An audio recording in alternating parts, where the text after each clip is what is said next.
Hey, this is me and Michelle. We're here at the National Museum of the Marine Corps. And if you're not familiar with our channel, we usually do a lot of art talks, art discussions, and so we thought to bridge together this conversation of art and military. Michelle and I are military brats, and for most of our lives we traveled around the world and lived in different countries. And since our dad is retired military, we don't know much about what the military does, or even like the history, or even explored it. So all our lives we just knew we live in different countries, but this is our chance to see the origins of the military and the kind of collection that the museum has. It's also our dad's birthday. Happy birthday, Dad. Oh, that's not meant to be public. Oh well. It's our dad's birthday, so he's just gonna have to live with that. Okay. All right, so And come along. Oh. Worse luck. Okay, all right. Okay.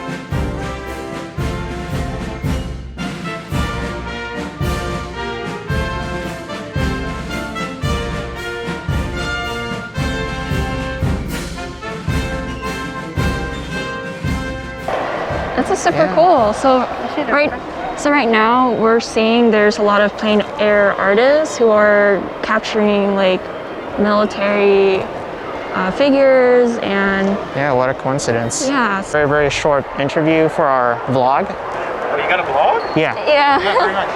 Okay, so, yeah, no problem. Okay. Okay, so as you can see, me and Miguel are inside the museum, and it's pretty big. It's got a really huge displays of different airplanes. Yeah, it's overwhelming because it starts out in the center and you can go off in any different direction. So it's like a cylinder layout. Yeah. And every section has different historical periods. And as you can see, there's many displays and featured guest artists, which is very timely. So that's really wonderful too. And we're wearing masks because they're required, so. Yeah, be safe. Yeah. So yeah, that's what's super cool, that immediately me and Miguel, we could already see the artists have their little easels set up, and I already know like, okay, that's like a plein air artist.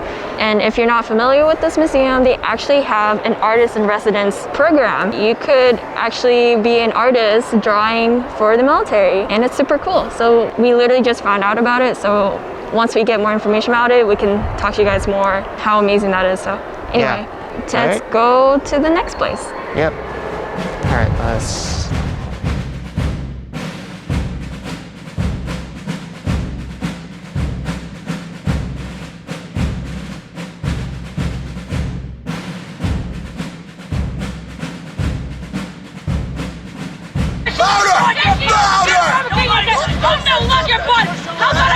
Because we didn't teach you that, right? We didn't teach you that. I'm your body recruit, okay?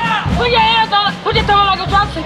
Put your feet at 45 degrees, okay? I know your fingers supposed to be. How's your hand supposed to be? I know you're supposed to be extended and joint when you give a thing on head salute. Well, this period in World War is because it's like explicit propaganda.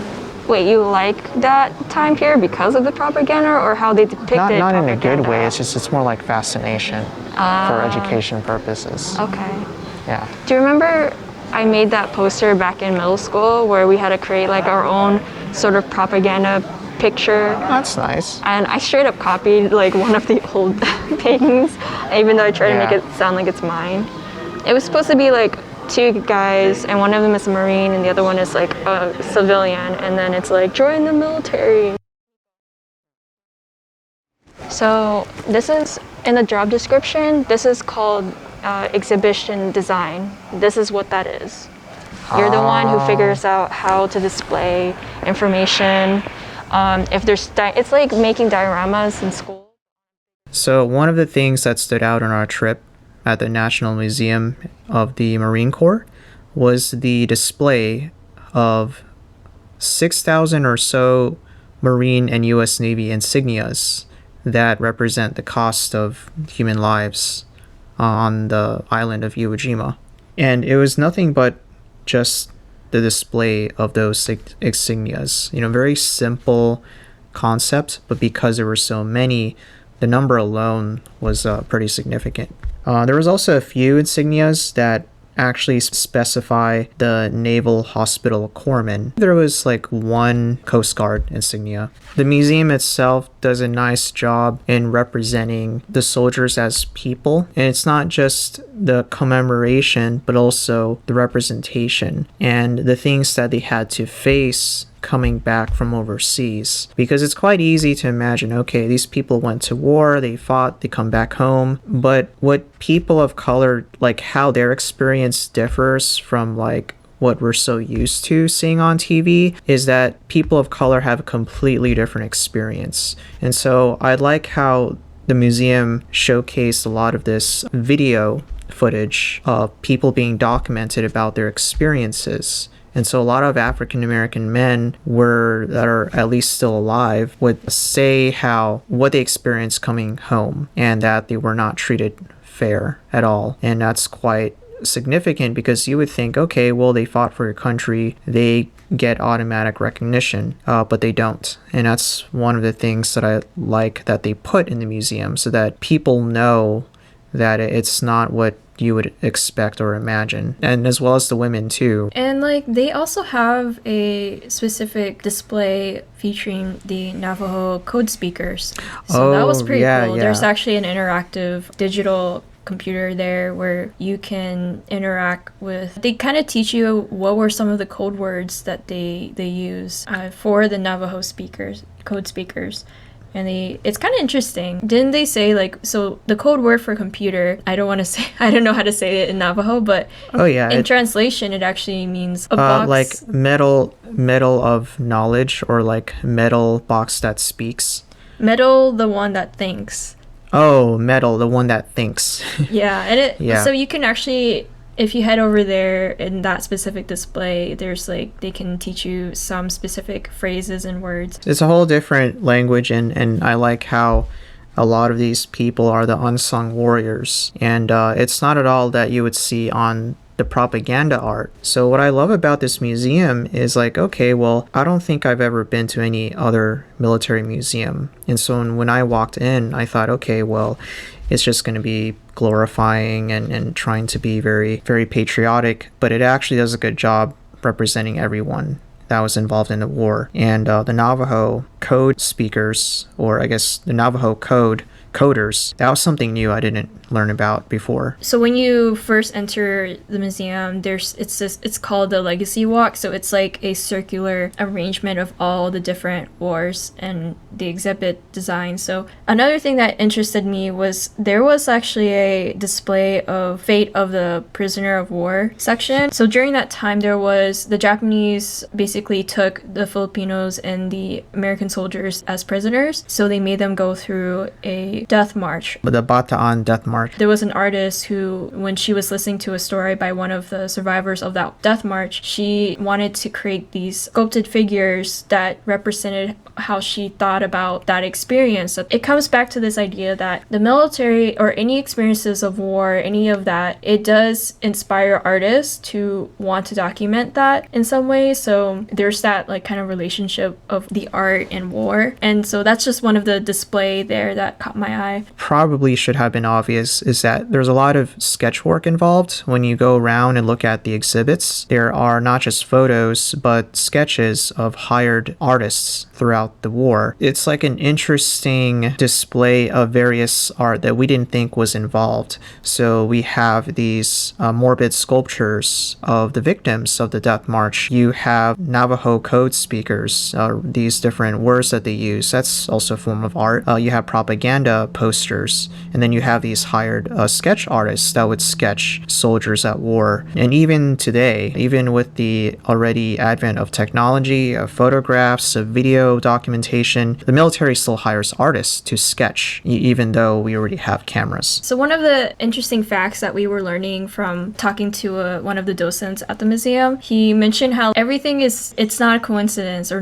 there's no mistake in how everything is displayed there. Even the lighting is on purpose, like the way the lighting is adjusted, it's on purpose. The museum, they actually had somebody from the Walt Disney Company come in and help work with the lightings and the exhibit. I guess it kind of makes sense because like everything when you walk in, all the lighting is just right on point. It helps a lot to add to that effect when you're going into this museum, because there's a lot of immersive spaces here. Like there's specific rooms where you enter and you're like right into, like you're on a mountain or you're in a desert area. They really try to put you in that space. It's really kind of interactive, especially for young people. It really puts them in a space. It's interesting too because in connection with Disney has always been involved in some shape or form with the military. Yeah.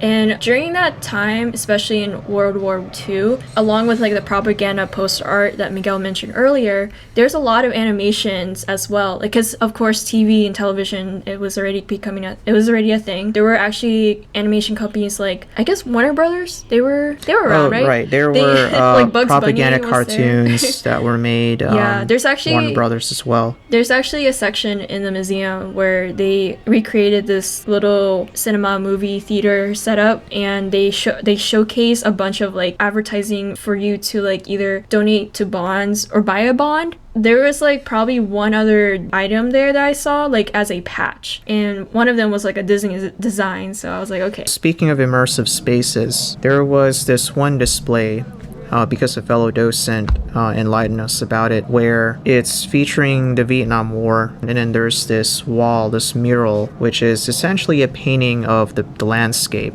that they were in. And apparently the painted mural and the entire display are all based on actual photos. So you could see that having that knowledge, it helps to appreciate how much they've done to recreate something based on what actually happened. So it just shows the amount of care, research, and meticulousness these people go through to help create that immersive experience, and I was quite blown away by it. The one last thing, the obvious thing that I just learned was how the shape of the museum, it reflects the image of the photo of the soldiers carrying the American flag at Iwo Jima. At first I thought, oh, they're just trying to be artsy with it, but it actually supposed to resemble that photo. Mm-hmm. So it just hit me. It's by Rosenthal. That's the photographer who took the photo.